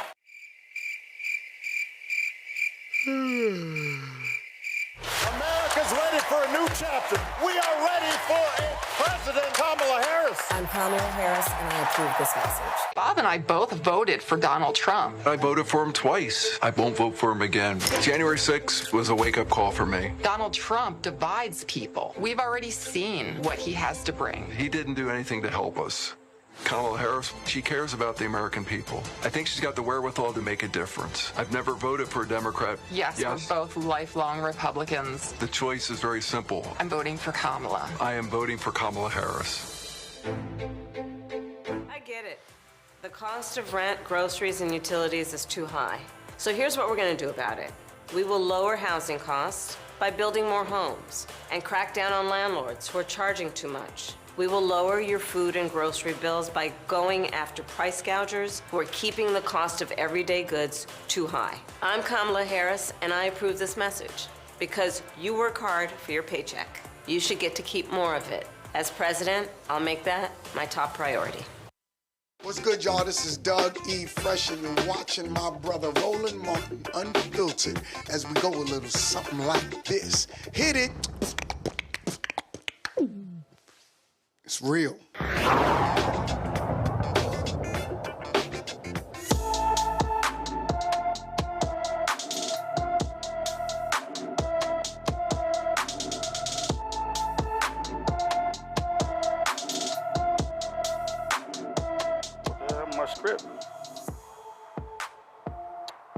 All right, folks, our black and missing, we really hate when we have to do these stories, but Avery Potts, folks, has been missing from Dallas, Texas. Avery is 5 feet 10 inches tall, weighs 175 pounds. Hair is black, eyes are brown. If you have any information, please call the Dallas Police Department, 214-744-4444. Again, that is 214-744-4444. And so we really hope you have any information because, again, too many of our folks go up missing and don't get the attention they rightfully deserve from police, but also from national media. And so, she's been missing since June 3rd. All right, folks, the exonerated 5, okay? They are suing Donald Trump for defamation. They filed this lawsuit because of his comments at a presidential debate about their wrongful conviction. The 5 black and Hispanic teenagers were wrongfully convicted of the 1989 rape and assault of a woman jogging in Central Park. They spent years in prison before their convictions were overturned in 2002, once the true culprit confessed and was corroborated by DNA evidence. The lawsuit notes the 5 members never pled guilty and the victim wasn't killed, claiming Trump's comments were made with a reckless disregard for their falsity to the tens of millions of Americans who tune into the debate. I'll be chatting with one of the attorneys tomorrow who filed the lawsuit.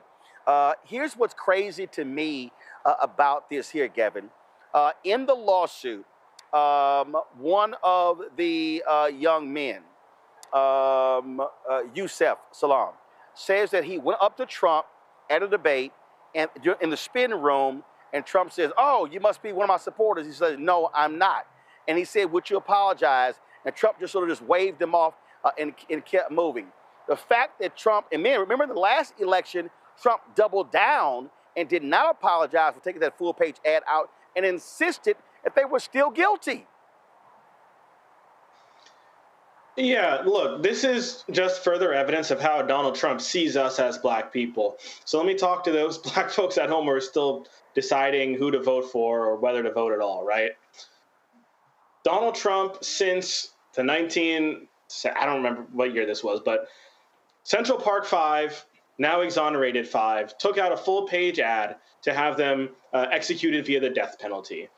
How did he come onto the scene when he ran for president in 2016? By promoting racist lies about Barack Obama being born in Africa, not being born here in the United States, which he obviously was. By talking about people from Haiti as coming from shithole countries, by saying there were very fine people on both sides of a Unite the Right rally, which featured white supremacist KKK members. He's referred to us as thugs. He told the Proud Boys, white supremacists, to stand back and stand by. But it's not just how he sees it, it's how he treats us in terms of his policies.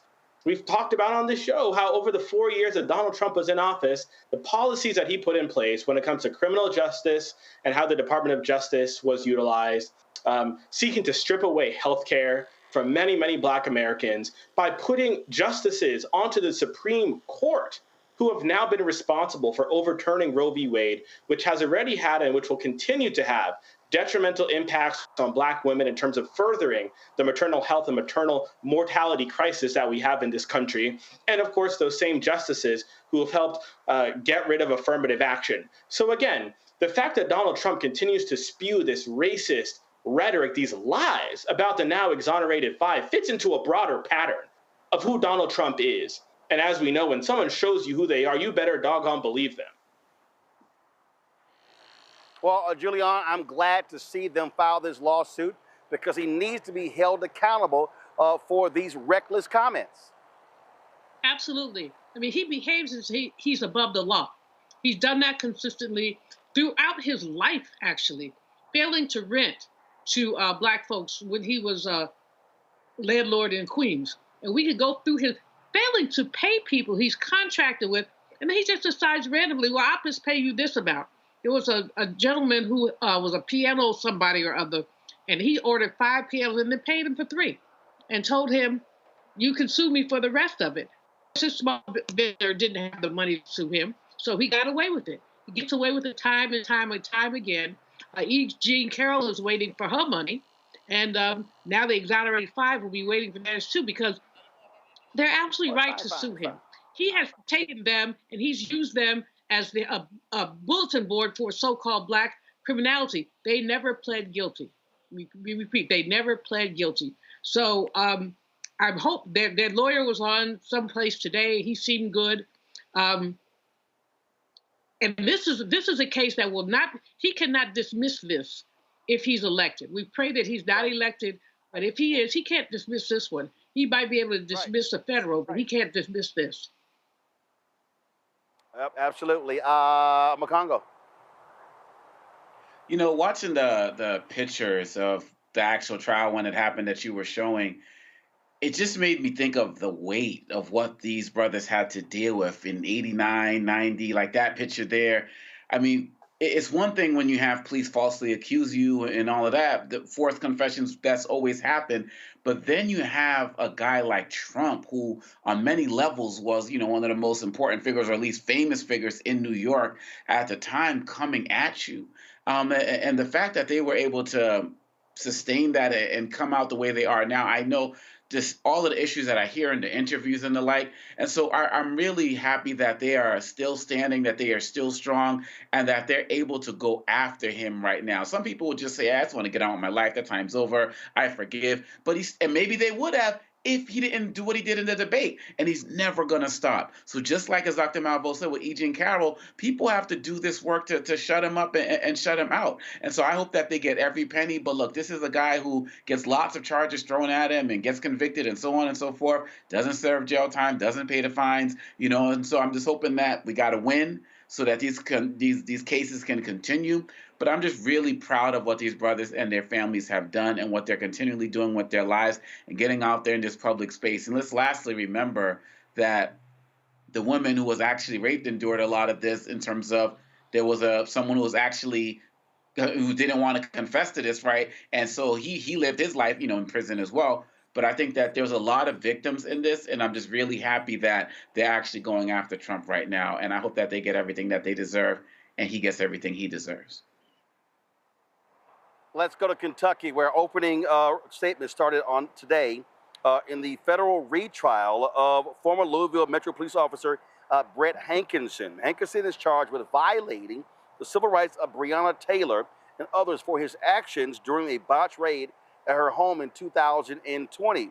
The jury consists of 8 women and 7 men. All the jurors are white, except for 1 Black man. It's the same racial makeup in Hankinson's trial last fall, which ended in a mistrial. If convicted, Hankinson faces life in prison.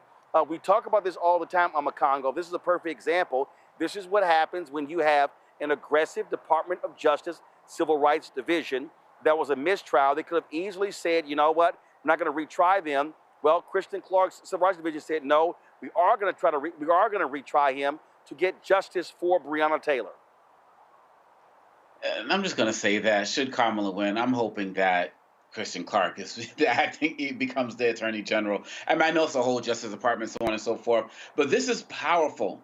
This Justice Department, sometimes we feel like they take long with the insurrection and so on and so forth, but with these cases, they have been very serious. They have been very diligent in what they are doing, and they're not speaking up enough about it because that's just not what they do. But we need to speak up about it because so many of us have this mindset of, oh, well, nothing's going to happen. People get off all of the time. And that type of mindset even prevents us from wanting to file charges when something less egregious happens, as what happened with Breonna. And so this needs to be publicized in all of our spaces, and this needs to be talked about, because we can't just look at, you know, Breonna Taylor's life and just think that it's over just because some people didn't get charged or some some other folks got fired because of a shot that went through someone else's apartment. Her life was real. Her story is real. I met her mom. Her family is real. And I appreciate the fact that the Justice Department has not let this go and so many of the other cases. And when you have a guy with Trump's bombast trying to do everything he can to support the police and talk about everything he's going to do with immunity and the like, we need to see that the Justice Department that is active right now is not letting these cases go. So kudos to Kristen Clark. Kudos to Merrick Garland and the Justice Department on this. And Gavin, this is exactly why when you have an aggressive Department of Justice, they do this type of thing. Again, I don't think for a second that a Donald Trump, Jeff Sessions, Bill Barr, DOJ will give a damn about the life of Breonna Taylor, and they likely would have never even charged this cop. Absolutely not. Never would have. And look, it's worth saying Breonna Taylor should be alive today. And I think it's one of the gravest miscarriages of justice that we've ever seen that Daniel Cameron, a black man, when he was Attorney General of Kentucky, had the chance to indict those officers for homicide in her death and chose not to. That made me all the more pleased to see his ass lose to Andy Bashir, but I digress. I know, look, to all of those, again, those black folks who are really not feeling it this election cycle, let me tell you, I know it can feel like at times that the president doesn't do much, that the decisions that most impact our lives are made at the state level or the local level. And yes, it's important that we recognize that state and local elections matter, but Roland, you are so right. Who is president determines the cases that the Department of Justice brings through the network of U.S. attorneys that exist, or the cases that they will not bring. Because we know these cases often do end up being somewhat political decisions, and the decision to bring a federal case against these officers would have never, as you said, Roland, been brought or been made during a Donald Trump presidency. Julian? You know, I think Gavin's point is really important regarding who would bring cases when. Kirsten Clark has done a brilliant job. She's gone after people with full aggression, gone after folks, not just individual officers, but jurisdictions for their continued racism. And so this is really important, but who has that position? Assistant Attorney General for Civil Rights, that is very important too. So we have to look at this. If we didn't learn anything else, we should have learned about the Supreme Court. Your appointments matter. And if you look at Project 2025, in addition to proposing elimination of many departments, there's also a whole pipeline in terms of appointments. They're already soliciting resumes as if they want. They're soliciting resumes, and what they're looking for is some more of those reprobates like the Supreme Court that they found. All right, folks, hold tight 1 second. When we come back, we're going to hear from Congresswoman Jasmine Crockett, who visited a number of early voting locations here in Dallas County today, the first day of early voting here in Dallas County. We'll be right back. Roland Martin Unfiltered on the Blackstar Network, live from Friendship West Baptist Church here in Dallas. Back in a moment. IVF is a miracle for us because it allowed us to have our family. After having my daughter, I wanted more children, but my embryo transfer was canceled 8 days before the procedure. Donald Trump overturning Roe v. Wade stopped us from growing the family that we wanted. I don't want politicians telling me how or when I can have a baby. We need a president that will protect our rights, and that's Kamala Harris. I'm Kamala Harris, and I approve this message. Kamala Harris has never backed down from a challenge. She put cartel members and drug traffickers behind bars, and she will secure our border. Here's her plan. Hire thousands more border agents, enforce the law and step up technology, and stop fentanyl smuggling and human trafficking. We need a leader with a real plan to fix the border, and that's Kamala Harris. I'm Kamala Harris, and I approve this message. Jill Stein, Green Party candidate for president. So why are Trump's close allies helping her? Stein was key to Trump's 2016 wins in battleground states. She's not sorry she helped Trump win. That's why a vote for Stein is really a vote for Trump. Jill Stein, I like her very much. You know why? She takes 100% from them. I'm Kamala Harris, and I approve this message. It's really rich for Democratic leaders to say that Donald Trump is a unique threat to democracy when he peacefully gave over power. He is still saying he didn't lose the election. I would just ask that. Did he lose the 2020 election? Tim, I'm focused on the future. That is a damning non-answer.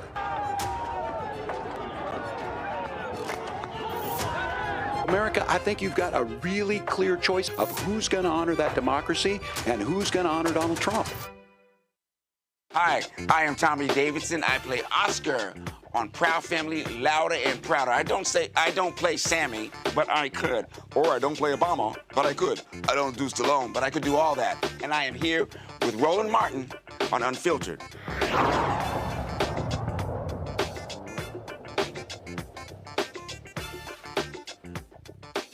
Hey, tap the photo. All right, folks. I'm here in Dallas. I'm here in Dallas County. Here at Friendship West Baptist Church, and earlier today, I actually went to a variety of polling locations here with Congresswoman Jasmine Crockett. She was also with Dee Dee in the mornings as they travel around talking to various people, and so I had a chance to catch up with her. They started at Lancaster High School with the students who did a stroll to the polls, and I caught up with her here at Friendship West. We talked about this election. Stops in Dallas County. It's been great turnout all day. Yes, it has been. I'm really excited. We know that Texas 30 is fired up. In fact, Texas 30 has the second highest voter turnout district in the state, and I'm coming for that #1 spot. So I am so excited to see that my constituents are showing up on day one and they are willing to stand in line, get chairs, or do whatever it takes, because this election matters just that much. Folks, they've been having you all over the place. You've been living on planes. Yes. Let's talk about what you've been seeing and hearing across the country.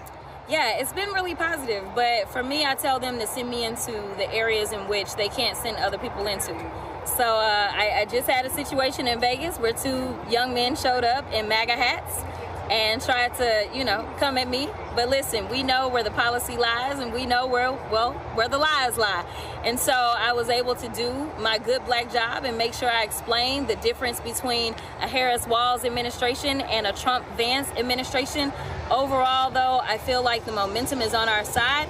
We just need to keep pushing, and we need to keep the focus on the real issues. And the real issues look like the fact that women in this country have become second-rate citizens in specific states. And if the Republicans have their way, then this Trump Supreme Court, and if Trump somehow gets into the White House, then this will be across the entire country. So don't think that just because you're in New York or California or somewhere where they have actually decided to recognize that we should have rights over our bodily autonomy, that you are safe.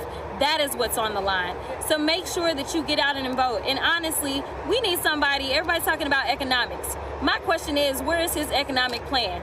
All I've heard, I ain't even really heard concepts of a plan when it comes to the economics of it, but we know that Vice President Harris is looking to make sure that that black wealth gap is actually starting to continue to shutter, because we know under this administration it's actually been decreasing.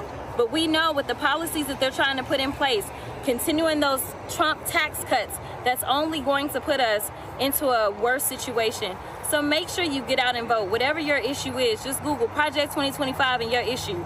And if you like what it says, then vote for the orange one. But if you don't like what it says, then you know that Harris-Walz is the ticket for you. And I gotta ask you, it has to tick you off as a female politician to see a presidential candidate stand on stage and talk about a pro-golfer's genitalia and national media act like it's no big deal. I mean, if a woman candidate did that, if Vice President Kamala Harris did that, these folks would be losing their minds. It goes to show you how they have just normalized crazy. Yeah, I don't even know what to characterize it as. I will say that it is clear that somebody is enjoying a privilege that the other candidate is not. This person said years ago that he could go and kill somebody and avoid prosecution, and now we have his Supreme Court that basically said, yes, I will go ahead and give you immunity to break the law and do whatever you want to do. Listen, this is the party of lawlessness. They look at our black skin and they think that it existing in and of itself is breaking the law when it's not. And so they have decided to criminalize our blackness. They have decided to criminalize our diversity and decide to go after diversity, equity, and inclusion and things like that. But the real crime here is allowing a man who's not even allowed to operate a business in the state of New York to have the audacity and a shot at operating the largest and best country in the world.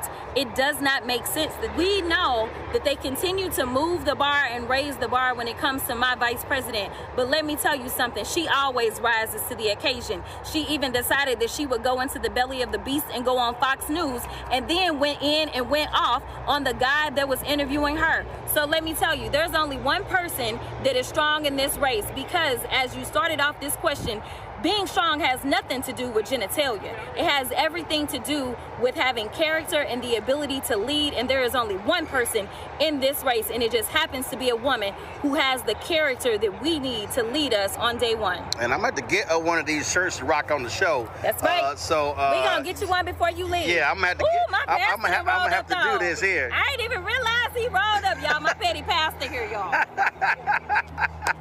You said your petty pastor? My petty pastor. Hold on, this is Bishop Roland Martin. Bishop Roland Martin preached at your church yesterday. He preached at your church yesterday. Acted like still in North Carolina. Like he need another job.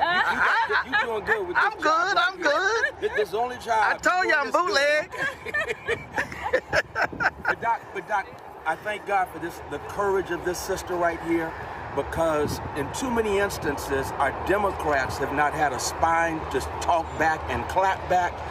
This is Jasmine Crockett. Jasmine Crockett don't mind telling it like it is. She knows the rules, because the metaphor of that infamous and famous clapback to old girl in Georgia was the fact that she was basically saying, okay, so you're gonna talk bad about me. Let me survey the rules, because I do my homework, which is what black women do. I do my homework, and then in a real slick Delta diva fashion, clap back on her, and you ain't heard a word from that woman since.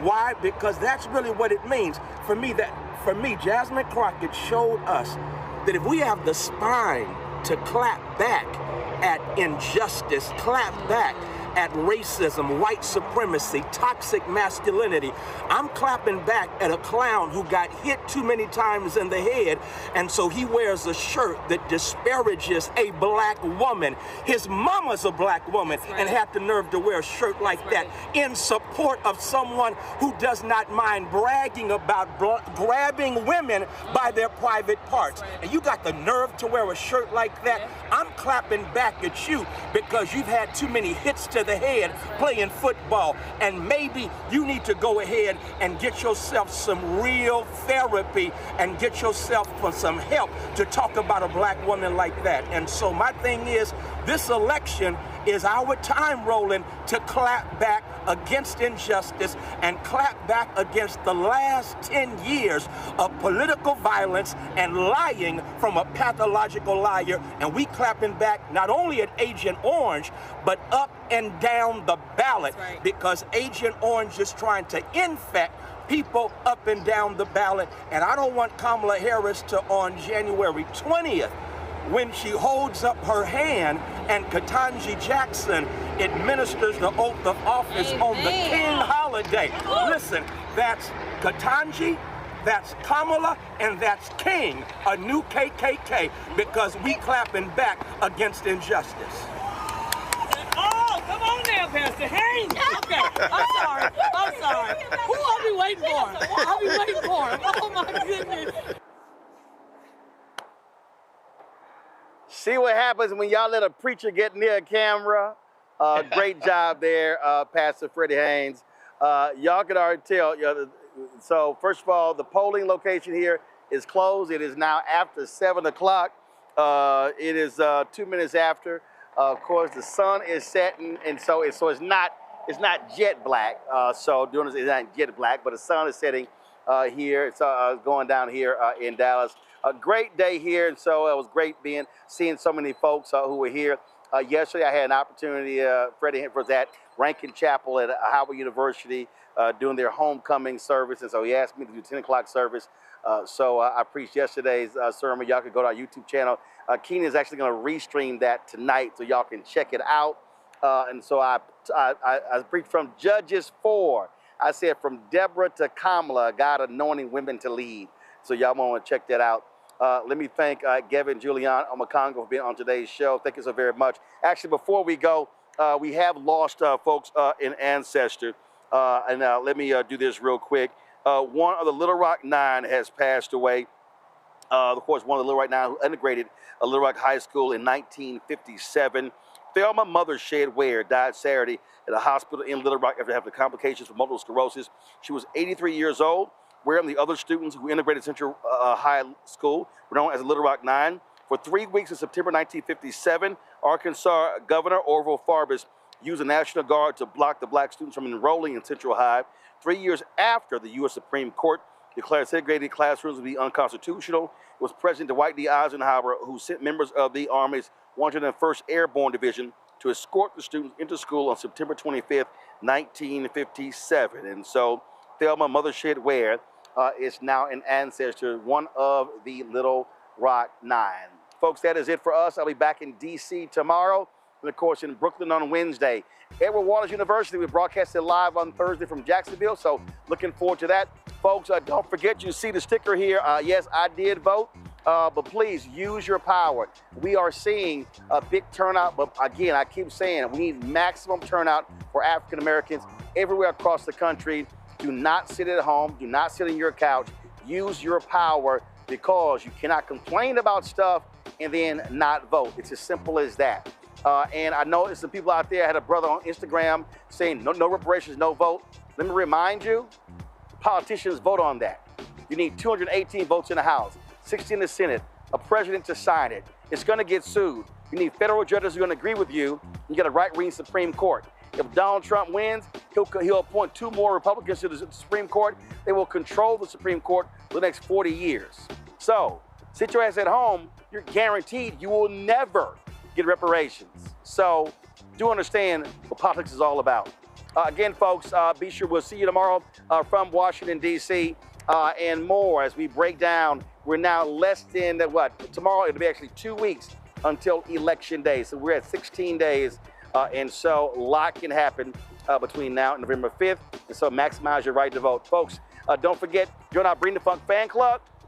Oh, Brother Leary just walked up to me while we were here and gave me his donation. I told y'all this happens. Give me 1 second. Daryl Howard just literally just walked here, gave me his donation. So send your checking money order to P.O. Box 57196, Washington, D.C. 20037-0196. PayPal is R Martin Unfiltered. Venmo is RM Unfiltered. Zelle, Roland at RolandSMartin.com, Roland at RolandMartinUnfiltered.com. Download the Blackstar Network app, Apple phone, Android phone, Apple TV, Android TV, Roku, Amazon Fire TV, Xbox One, Samsung Smart TV. And also get a copy of my book, White Fear, How the Browning of America is Making White Folks Lose Their Minds. Available bookstores nationwide. Get the audio version on Audible. All right, folks, live from Friendship West Baptist Church in Dallas. I will see y'all tomorrow. Holla! Blackstar Network is here. Oh, no punch! I'm real revolutionary right now. Thank you for being the voice of Black America. All momentum we have now, we have to keep this going. The video looks phenomenal. See, this difference between Blackstar Network and black-owned media and something like CNN. You can't be black-owned media and be scared. It's time to be smart. Bring your eyeballs home. You dig?